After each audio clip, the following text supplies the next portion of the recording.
Hello, everyone. Welcome to the live session for the NPTEL course on Advanced Concrete Technology.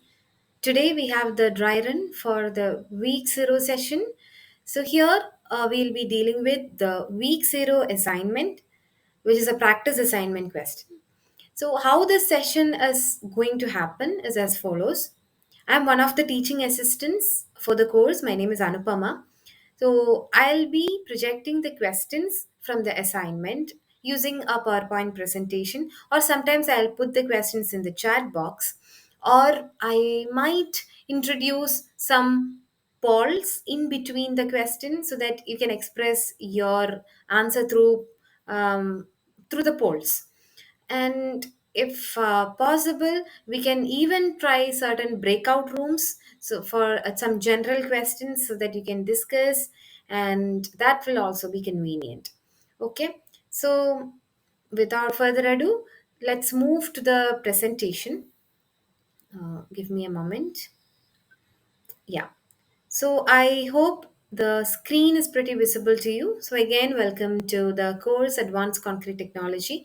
It is taken by Professor Manu Santhanam of IIT Madras. So I am one of the teaching assistants for the course. My name is Anupama.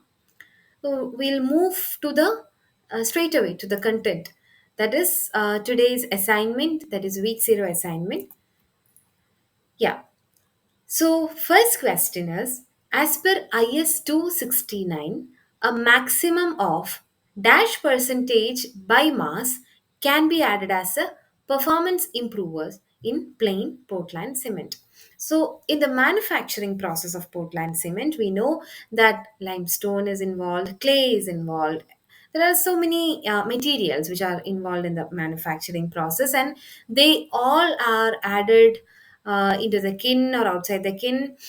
And we can add certain materials, say like limestone powder, as a performance improver to the plain Portland cement. So, what is the maximum limit or maximum percentage by mass by which we can add these materials as per the IS? So, the first option is 10 percentage, then 2.5 percentage, 5 percentage, and 0 percentage.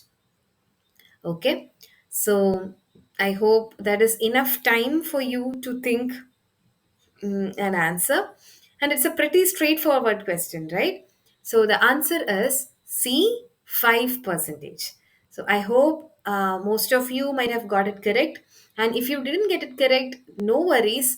Learn now. So these sessions are meant for collective learning and doubt clearance. So if you have got any doubt, okay, so just feel free to interrupt me in between the meeting. Feel free to unmute and speak, and also you can post the questions in the chat box. Okay, we'll to the max we'll try to address all the questions. Okay, so yes, so we move to the next question. So this is an interesting question. We know that kiln is a major part of manufacturing of ordinary Portland cement, and most of the materials which are used in the manufacturing process goes through the kiln, right? They're added to the kiln. But which is the material which is not added to the kiln but used in the manufacturing? So, A, limestone, B, clay, C, coal, and D, gypsum. So you might have gone through the manufacturing of OPC, ordinary Portland cement, through the video lectures, or you might have generally known the manufacturing process. And if you know, then this question is fairly easy for you. But if not learned right now, the correct answer is D, gypsum. So gypsum, why do we add gypsum? Can someone tell? Yeah, I hope some correct answers are coming up in the chat box. So, gypsum is added as a set regulator. So, it is not added to the kiln, it is added to the clinker which comes out of the kiln. Okay, so gypsum is added like that. Now, um, we move to the third question. So, this for just a little change, let me try to do it as a poll question. Okay. Yeah. So let me try to do that here. Mm, yeah. So the poll is available here. So the first poll is the temperature required for the manufacturing of ordinary Portland cement in the kiln is 1000 degrees Celsius, 1250 degrees Celsius, 1500 degrees Celsius, and 1750 degrees Celsius. So we all know that a kiln is involved in the manufacturing process of OPC, and here the temperature varies from the entry point of the kiln to the exit point. At the exit point, the temperature is much higher. So the question here is, what is that maximum temperature? Okay, so I hope you guys have got the correct answer. Feel free to express your opinion through polls. Okay, so the correct answer is 1500 degrees Celsius, which is option C.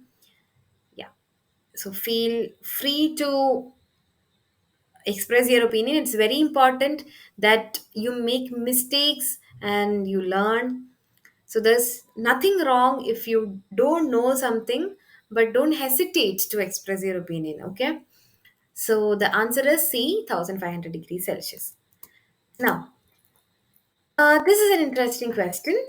So, as per IS 456, so this is a very important Indian standard which you must know when you are working with cement or concrete structures, etc. So, as per IS 456, what is the modulus of elasticity of concrete? Uh, then, as per IS 456, it can be correlated to the characteristic strength of concrete, right? So, what is the equation? So, the first one is E, that is modulus of elasticity, is equal to 500 root FCK, where FCK is the characteristic strength of concrete. Now, the second option is 5000 root FCK, that is E is equal to 5000 root FCK. And option C is E is equal to 500 FCK, there is no root. And option D is 5000 FCK. So this is the relationship between modulus of elasticity of concrete and the characteristic strength of concrete, which is very important in design and in general understanding as well. So I hope some of you might have got this correct. So the answer is 5000 root FCK. Okay, so the answer is E is equal to 5000 root FCK, which is the option B. Okay, so we move to the next question. So, this is a pretty straightforward question. We all know that cement or concrete is subjected to some thermal effects and drying, shrinkage, etc. Okay, so IS 456 again, it recommends some maximum cement content. So, what is that maximum cement content? So that we can avoid several thermal effects and drying, shrinkage, and thereby cracking of the concrete due to these. So the option A is 300 kilogram per meter cube. Option B is 400 kilogram per meter cube. Option C is 450 kilogram per meter cube. And option D is 500 kilogram per meter cube. So what is the maximum cement content which is recommended by IS 456 to avoid cracking due to shrinkage, drying shrinkage, and thermal effects? So it's a direct question, straightforward question. So the answer is C, 450 kilogram per meter cube. Okay. So I hope those who got it wrong have learned, and it's pretty clear for you that the answer is 450 kilogram per meter cube. If you have any doubt in between, please ask through chat box or by unmuting yourself. Now, we all test the concrete at different ages, right? We tested at 3 days, sometimes 7 days, mostly at 28 days. So the question here is the age at which complete hydration of the cement happens in a normal strength concrete. So when is that happening? So it must be confusing for some of you, thinking that yeah, we do find the strength or determine the strength at different ages, 3 days, 7 day, 28 day. So at what age complete hydration occurs? Some of you might be rightly thinking the correct answer is none of the above. So hydration, it is a long lasting process. You can say never ending process. It goes on happening at a different rate for a long time. So we can't say that at 28 days hydration stopped. No, we cannot say that. We can only take it as an indication of the strength of the concrete. We cannot say that hydration has got completed by 28th day. Okay, that's it. Now to the next question. So here it's about plastic shrinkage cracks. So when does shrinkage occurs, or what is shrinkage? Shrinkage means change in volume or reduction in volume.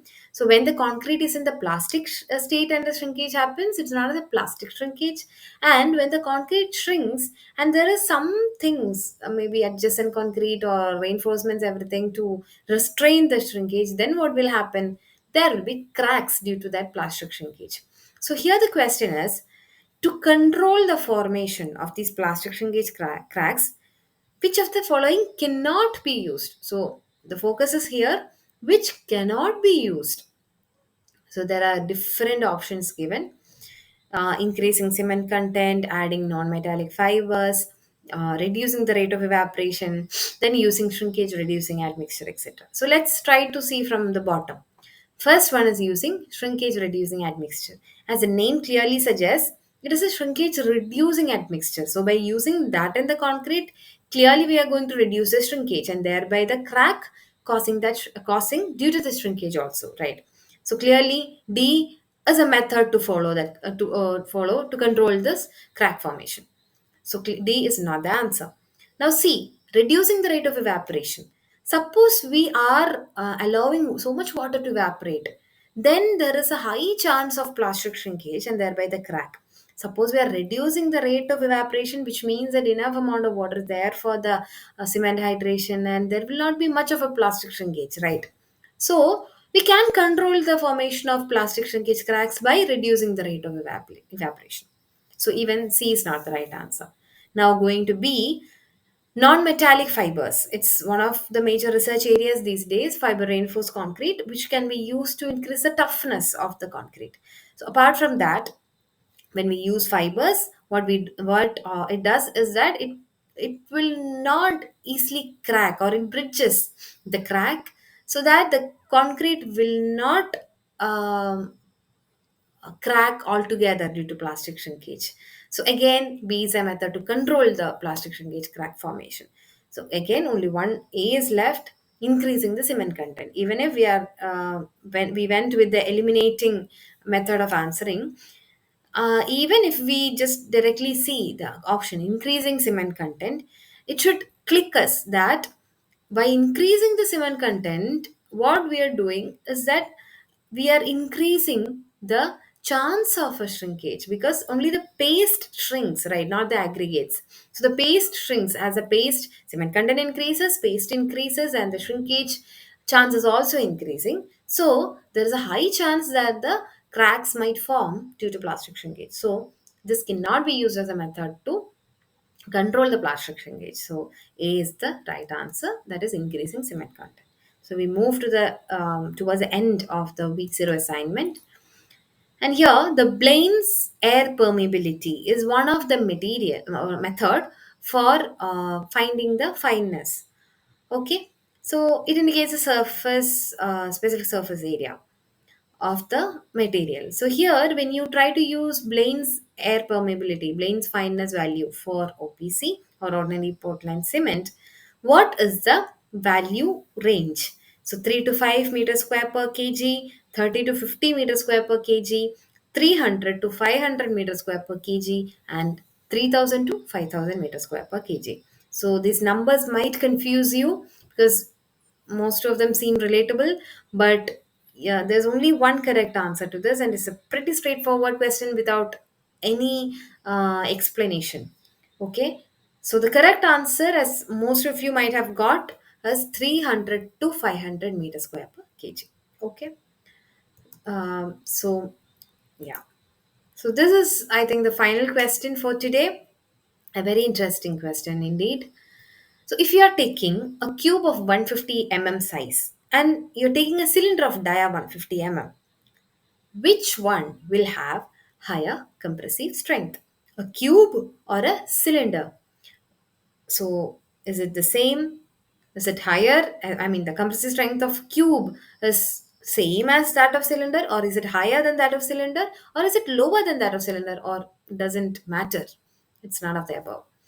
So this is very interesting. So apparently, the strength of a cylinder is 85 percentage that of the cube, having the size or side size as the dia of the cylinder, which means if there is a 150 cube and a 150 dia cylinder, then that cylinder will have only 85 percentage, about approximately 85 percentage strength as that of the cube of 150 size. So the correct answer is B, higher. Okay, so there's one more question here. So this is about sulfate resistant cement. So where do we use generally the sulfate resistant cement? As the name suggests, we have to use it in the locations where we need to resist the sulfate attack, right? So maybe in foundations where the concrete is more susceptible to sulfate attack, right? So in that case, dash phase of the cement is restricted. So C3S or A light, C2S or B light, C3A or C4AF. Okay, so this is a pretty straightforward question again. So what we have to keep in mind is when there is more and more C3A, it has more susceptibility to form the products of monosulfate and ettringite, which is accompanied by a volumetric expansion, and it is more subjected to sulfate attack if the cement contains more C3A. So we generally C3A is a phase of the cement which is restricted in the case of sulfate resistant cement. So, okay, answer is C3A, option C. So, thank you. Thank you, all of you, for being a wonderful audience. And yeah, if you have any queries, if you have any doubt, feel free to ask me directly by unmuting or through the chat box. I hope you will watch all the videos, which is very important before you come to the next live session, because all the practice questions and the discussions will be based on the week videos which will be aired before. Okay, so thank you all. Have a happy learning, and thank you for being a wonderful audience for me. Thank you.